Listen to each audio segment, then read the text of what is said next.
Boa tarde. A nossa equipe vai falar sobre escravidão e os integrantes são Lielson, Nicole, Guilherme, Emily, Raíssa, Valmir e João Vitor. A escravidão no Brasil foi implantada no início do século XVI. Em 1535, chegou a Salvador o primeiro navio com negros escravizados. Este ano é o marco do início da escravidão no Brasil, que só terminaria 353 anos depois, em 13 de maio de 1888, com a Lei Áurea. As primeiras pessoas a serem escravizadas na colônia foram os indígenas. Posteriormente, negros africanos seriam capturados em possessões portuguesas como Angola e Moçambique e regiões como o Reino de Daomé, e trazidos para o Brasil à força para serem escravizados. Boa tarde, meu nome é Guilherme e eu vou falar sobre como acontecia o tráfico negreiro ou causas do mesmo no Brasil. No Brasil, ele está diretamente relacionado com o desenvolvimento da produção açucareira, aqui durante o período da colonização. O tráfico de africanos para o Brasil associa-se em partes com o escasseamento da população de escravos indígenas no Brasil, sobretudo a partir da década de 1550. Vale destacar que a mortalidade de indígenas era excessivamente alta, principalmente por conta das doenças trazidas pelos portugueses, e para quais os indígenas não tinham defesa biológica. O historiador Boris Fausto, por exemplo, cita que somente entre 1562 e 1563, cerca de 60 mil indígenas morreram em decorrência da varíola. Outra questão importante são os conflitos que existiam entre os colonos e jesuítas, por conta da escravização dos indígenas. Os colonos instalados na América Portuguesa desejavam escravizar livremente os indígenas, enquanto os jesuítas lutavam contra isso, instalando os indígenas em suas missões e catequizando-os. O tráfico negreiro no Brasil era realizado da seguinte maneira: entre espaços de 1,70 e 1,60 nos porões das embarcações tinham que caber 8 escravos. Era um espaço extremamente pequeno para tanta gente alocada. Eles tinham que vir todos encaixados uns nos outros. Estima-se que cerca de 3 milhões de negros tenham sido escravizados e explorados no Brasil. Como eram os quilombos? Os quilombos na era colonial imperial foram espaços construídos pelos escravos negros africanos e afrodescendentes, fugidos da escravização em busca de viver em liberdade.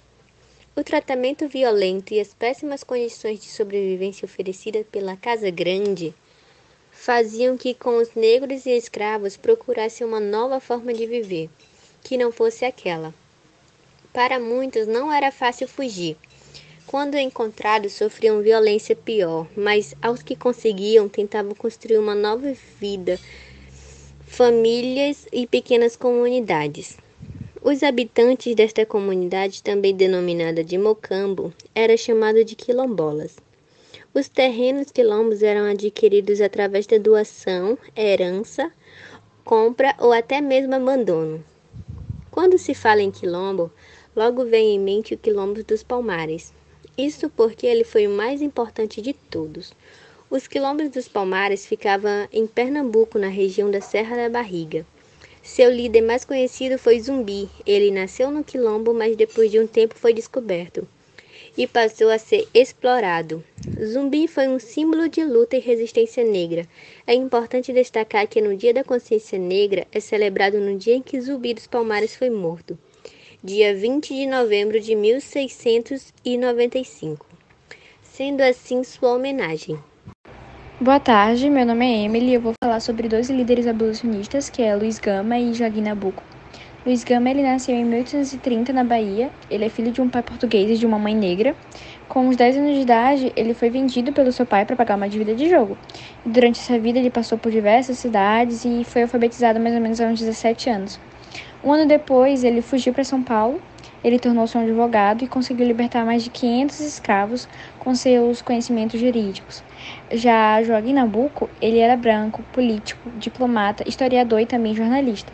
Ele nasceu em Recife, em 1849, e ele foi um dos fundadores da Academia Brasileira de Letras, que é muito conhecido também pelos seus ideais abolicionistas, já que lutou tanto pela liberdade dos negros.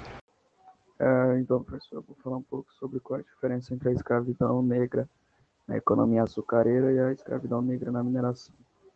A diferença é praticamente no tipo de trabalho. Na economia açucareira, eles vão trabalhar nas grandes plantações e na mineração, na busca de ouro. As formas de controle também são diferentes, porque o ouro tem uma fiscalização muito maior, já que alguns escravos podiam tentar esconder alguma pepita. Boa tarde, meu nome é Romi e eu vou falar sobre o porquê a Inglaterra queria tanto para o Brasil acabar com a escravidão. Porque a Inglaterra sabia que a única forma de aumentar o mercado consumidor dos seus produtos industrializados era por meio da abolição da escravidão. Não que o escravo fosse uma compra dos seus produtos, mas aqueles fazendeiros que gostavam do seu dinheiro comprando escravo, poderiam gastar o seu dinheiro comprando produtos ingleses.